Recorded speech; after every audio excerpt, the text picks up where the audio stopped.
Hello, I'm Rachel and this is Lunabird Book Club.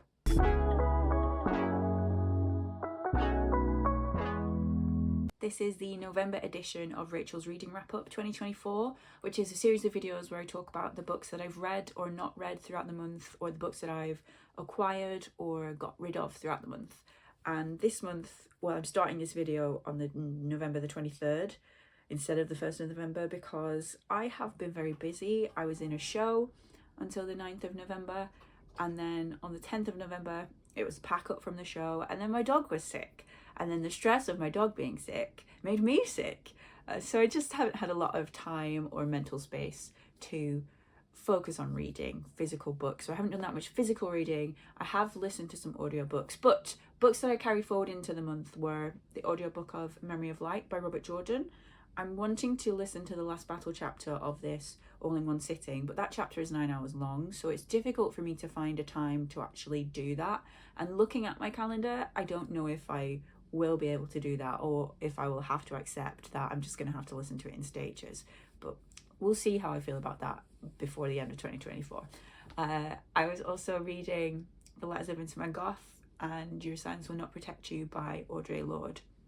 And I was listening to, because I wasn't listening to the audiobook of Memory of Light, I needed another audiobook to listen to. So I started listening to We'll Save the Galaxy for Food by Yahtzee Croshaw. This is like a satirical sci-fi adventure novel.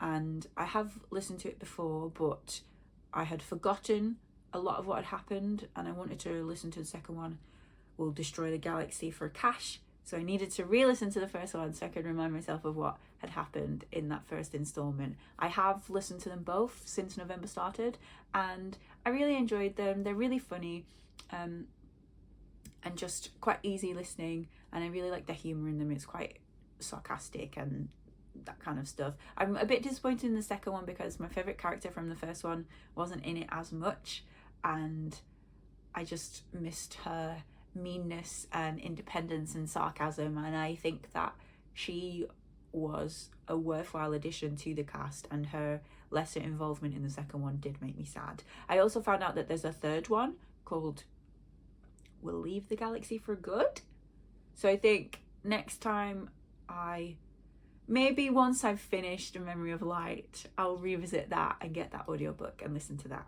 and then finish that trilogy, because that's the end of the series. Also, because we've just had a cold snap in the UK, at least where I am, I have started listening to the audiobook of The Toymakers by Robert Dinsdale. This is one of my favourite books. In fact, I just love Robert Dinsdale as an author. I think he might be one of my favourites. This is an audiobook set at Christmas time, and the season starts with the first frost of the year. That's when the toy shop that the Toymakers is based around opens for Christmas, and then it closes when the snowdrops come out of the ground in January or February, whatever it is, and then that's it. It's closed for the rest of the year, and I just love this book so much. I've read it a couple of times. Every time, if my friend asks me for a book recommendation, I'm like, you should read The Toymakers by Robert Dinsdale. I think I've bought 6 copies of this book to give to my friends because I just love it so much. I made Kathy read it. Did I make Kathy read it? Yeah, I bought Kathy a copy of it pre-Lunabird. Yeah, I really like it, and it's something that I read at Christmas time because it's set at Christmas and it's just one of my favourite books and I love it. Now onto books that I've acquired. So I have one new book to show you, and then I went to the library yesterday and I picked up 2 books. So I'll show you those in a second. But the first book that I have to show you, I am delighted to be able to show you this. So when I was in Wizard of Oz, one of the stage crew, I was talking to him throughout the week, and on the matinee performance on the Saturday, he said that his mother-in-law's father used to play with one of the societies that I'm involved with. And his mother-in-law was clearing out her mother and father's house, and she found a copy of a script that had annotations that her father had made in it when he was in the play. And they said because they didn't want it to just go to a charity shop or something like that, they wanted someone to have it who would appreciate the history that was in it. So he asked if I wanted it, and I said absolutely I do. So it's a copy of Murder in the Cathedral by T.S. Eliot. I've put the dust jacket in this bag because it needs a little TLC, so I'm going to see if I can fix that to go back onto the book, but I'll keep that held up. So this is the play script, Murder in the Cathedral by T.S. Eliot, and he told me what it was. I mean, I knew nothing about this play, so I heard the title and I thought, oh, that's like a cute little thriller. It's not. It's about the assassination of the Archbishop of Canterbury in the 12th century. I'm about halfway through it, and the language in it is so beautiful. Like some of the, so it's in verse, and some of it, it's just, I love it. I am so touched that they thought that I would appreciate this, and I do appreciate this, and it is going to be something that I keep in my collection for a very long time. And then yesterday I went to the library. I don't know if this was in October or November, but I had a copy of The Light of All That Falls by James Islington, which is the third book in the Lacanius trilogy. I had a copy of that for a very long time and I didn't read it, and then I ran out of renewals at the library, so I had to send it back to the library.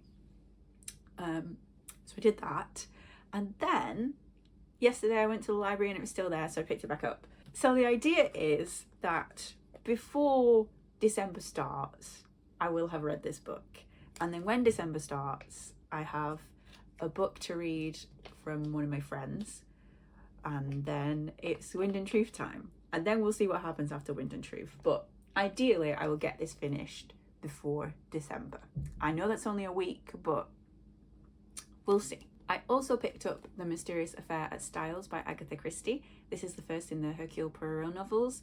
I've never read any Agatha Christie novels. I've read a couple of her plays, but never a novel, and it's always something that I've wanted to do. She's like a classic novelist, so I just want to see what all the hype is about, and she wrote so many, so I thought I'd start at the beginning of Poirot, and if I enjoy it, maybe I will continue instead of reading all the books that I have behind me that I need to read. So yeah, that's November so far, and hopefully by the end of the month I'll have a little bit more to show you. And yeah, November is over, and this is going to be a very short hot chocolate today because quite predictably I have made very little progress. I haven't finished Memory of Light, I haven't finished Your Silence Will Not Protect You, I haven't finished The Letters of Vincent van Gogh. I'm further in the Toymakers than I was, but I still haven't finished it. I haven't started The Light of All That Falls. I haven't finished Murder at the Cathedral. I have started The Mysterious Affair at Styles. I'm about 3 chapters in. I have also started reading the next Fables volume, which is the graphic novel series that Kathy and I are reading. And I have bought a book called A Merry Little Meet Cute, which is a Christmas romance that my friend wants me to read so we can meet up and talk about it. It's not really, well, based on the description of it that I've read, it's not really a book I would have chosen for myself, but my friend wants to read it, so I am also reading it for her. And that is it, really. Done nothing else in November reading wise, which is a little disappointing, but I think I just need to cater my expectations to like accommodate how busy I am at the moment. I think I've been out every night this week. I'm out every night next week. I'm busy at the weekend. I've been in London all weekend. Excuse me. And yeah, it just doesn't leave a lot of leisure time. But I think overall, numbers wise, and I know it's not a numbers game, but I love numbers and I love counting things and I love making lists.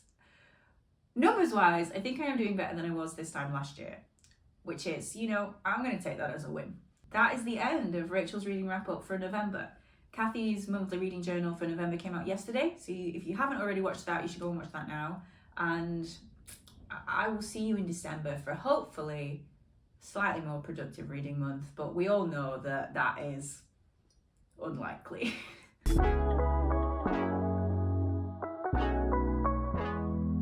She's like the queen of crime, isn't she? Not that I read much crime, but I have read some mystery novels. Is she the queen of crime?